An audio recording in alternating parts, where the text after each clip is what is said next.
Driven by Dennis Richter of Lake Park. Estrella Diaz is being treated for life-threatening injuries in the Twin Cities. Richter was not seriously hurt.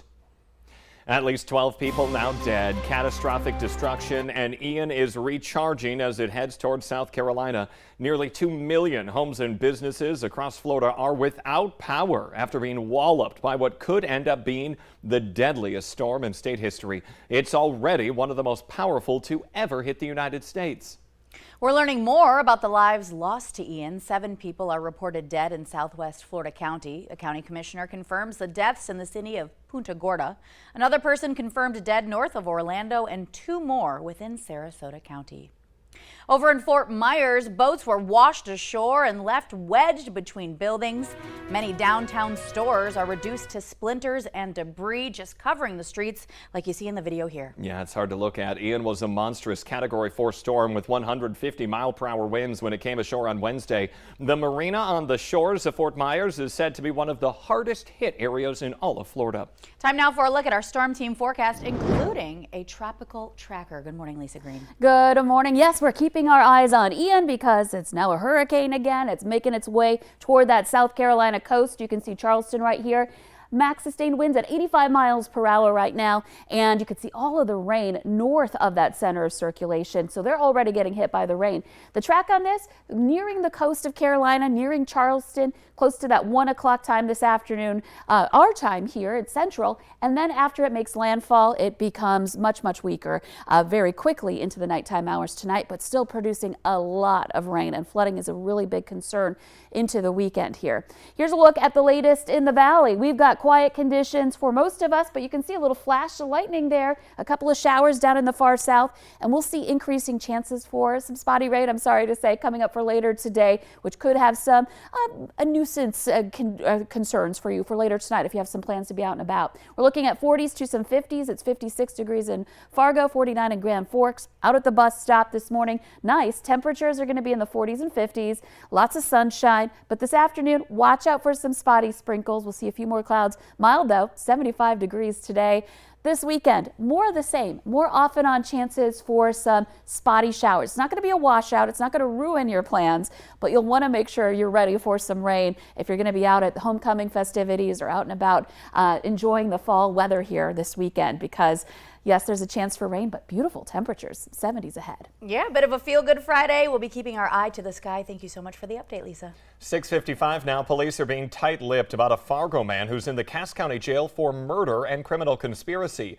30-year-old Joshua Brooks was booked into jail on Tuesday. Valley News Live has been working since Wednesday to uncover the details of the case, including several requests to the Fargo Police Department, but so far they're not providing any additional information. We also contacted Brooks in jail, but he did not wish to speak. 2 people are dead and a number of others are injured after a stabbing at Fort Totten on the Spirit Lake Reservation. Witnesses tell Valley News Live it happened near the SL housing units Wednesday night. The FBI and the Bureau of Indian Affairs are investigating. They say this is an isolated incident. State investigators are now being brought in to look into the death of a 5-month-old baby in Carrington, North Dakota. Foster County officials were called to an in-home daycare Monday for an unresponsive child. That baby was then airlifted to Sanford in Fargo, where he later died. His parents shared this photo with us, and they say that his name is Reed. A GoFundMe page for the family says that doctors found 2 brain bleeds after running tests on that child. A Moorhead man is facing child neglect charges after a traffic stop on Wednesday night. He was pulled over for fictitious registration after officers ran the man's plates. They found drugs inside the vehicle that was driven by 39-year-old Dale Sagana Sr. There was also a minor in the car under his care. Sagana was arrested for child neglect, possession of a controlled substance, drug paraphernalia, and fictitious registration. The ACLU of North Dakota is filing a complaint against the federal government on behalf of a woman who says she was assaulted, humiliated, and dehumanized by law enforcement officers within the U.S. Bureau of Indian Affairs at the Standing Rock Detention Center. The complaint says Lissa Yellowbird Chase of White Shield was stopped for speeding in February of 2021.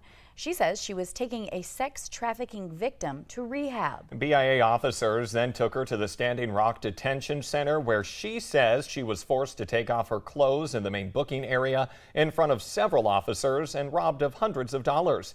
The lawsuit also claims that she was subjected to abuse, assault, and inhumane conditions in an overcrowded, unsanitary cell without access to food for nearly 18 hours. Moorhead school leaders say their bus driver shortage may impact high school sporting events taking place this year. Many districts across the country are struggling with the staff shortages, and this year Moorhead says it's especially an issue in their district where many teams have to travel hours away for events. They were able to avoid cancellations this week, but that could all change. It's dependent week to week. Well, he's been around for several weeks, but NDSU is making it official today. The school is inaugurating its 15th president a little later this morning. Dr. David Cook will then deliver his very first State of the University address. It all starts at 10 o'clock at Reineke Fine Arts Center. Now, the event will also be live streamed. You can find it at ndsu.edu/president. We'll get ready for a marching band, music, and a whole lot of cheering from downtown Fargo streets a little later today. That's because it is NDSU Homecoming Week, and part of the celebration is moving right through Broadway. So joining us live this morning, the Valley Today's Jillian Trudeau, giving us a look at that parade route. Good morning, Jillian. Good morning, guys. That's right. I am sitting right on Broadway where the homecoming parade will be happening right behind me at 5:30 tonight. But if you plan on parking down here, you will not be able to do so. Fargo Police Department is saying that there's no parking from 2 p.m. to 7 p.m. tonight due to the homecoming parade. So what that will look like is they will start on NP Ave and go north on Broadway and then head to 4th Ave. And that will happen from 5:30 tonight. And then there's the Bison soccer game at 6 p.m. tonight. And then, of course, the Bison homecoming football game tomorrow at 1 p.m. at the Fargo Dome. All right, horns up. Going to be a busy weekend for Yes, them. absolutely. Jillian Trudeau, thank you. And there is another homecoming parade tonight. This one going on at about the same time. It's for Moorhead High. Celebration started at 4:30. The parade will be moving down 20th Street South, starting at 24th Avenue and then ending at 12th Avenue. Also, UND has their parade tomorrow morning as well. And we were just told Fergus Falls has Yes. their homecoming today as well. An incredibly festive weekend as we welcome October tomorrow. The Today Show in CBS Mornings just about to start, but the Valley Today rolls on right here. And we're going to have more live up-to-the-minute news and weather coming up for you on the Fargo CW. Otherwise, enjoy homecoming this weekend. Happy Friday. Yes, happy Friday. We made it.